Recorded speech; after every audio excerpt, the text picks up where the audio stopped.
Hello everybody! Ahead of the release of our first look at the Dark Elves campaign tomorrow, we wanted to take you on a tour of the entire Vortex map for Total War Warhammer 2. This video will lift the fog of war and show you the starting locations of all the playable races and sub-factions. The locations of Skaven clans will still be hidden, but for the explorers out there who want to discover the new world for themselves, be mindful that minor spoilers are ahead. Riddled with chaos, corruption and roaming Norskin tribes, we'll start out in the Aghall Wasteland, the most northeastern point of the map. We're journeying south now past Albion toward the north of Ulthuan, where the weather clears up a bit and we encounter the hardy sea folk of Kothic.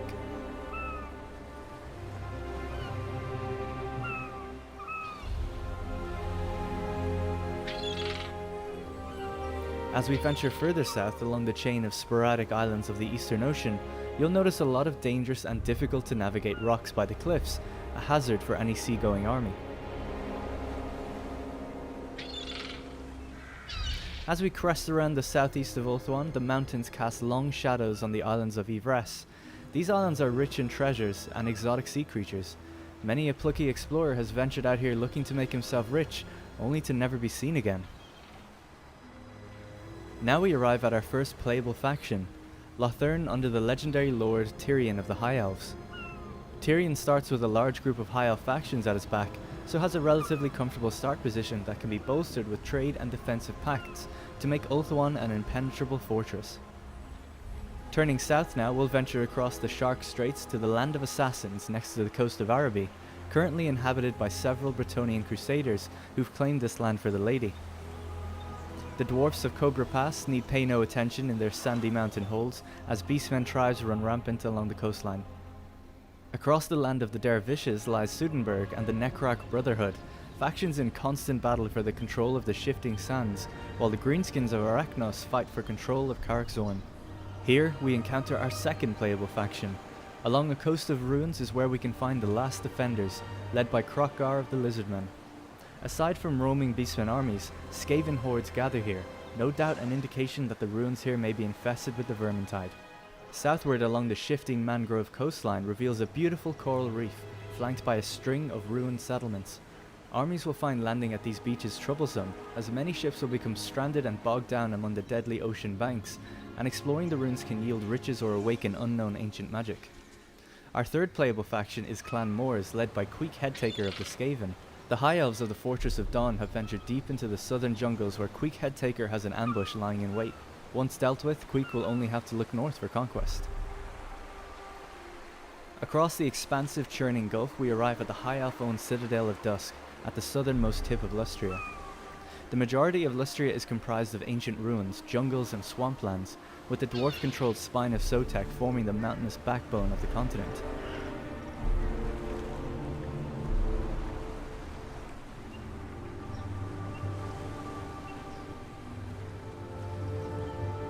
Onwards now to our fourth playable faction at the Turtle Isles, we have the Order of Lore Masters under legendary Lord Teclis of the High Elves. Teclis is quite isolated out here and surrounded by enemies. He'll have a tough time clearing the coastline and linking up with any other High Elf factions. Across the spine of Sotek we venture out to our fifth playable faction, Clan Pestilence led by Lord Skrolk of the Skaven. Surrounded by the Lizardmen faction of the Southern Sentinels, Lord Skrolk will also find it difficult to push out of the Lost Valley and establish a foothold in the vast jungles of the south.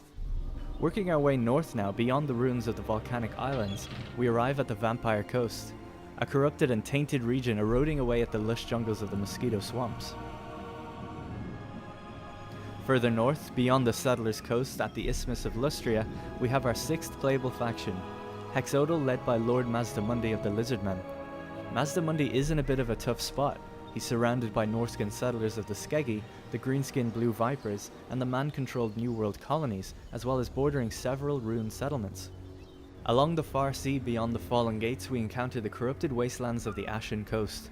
These are harsh lands that few dare to colonize, and where even fewer survive.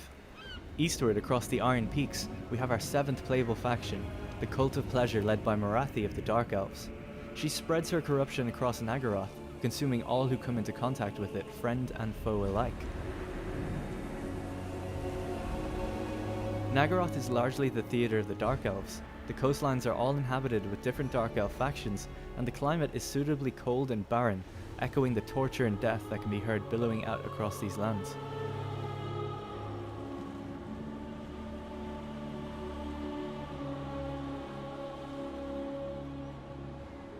Finally, we'll venture along the Sea of Chill to the Sea of Malice, arriving at our last playable faction, Naggarond, under Malekith, the Witch King of the Dark Elves.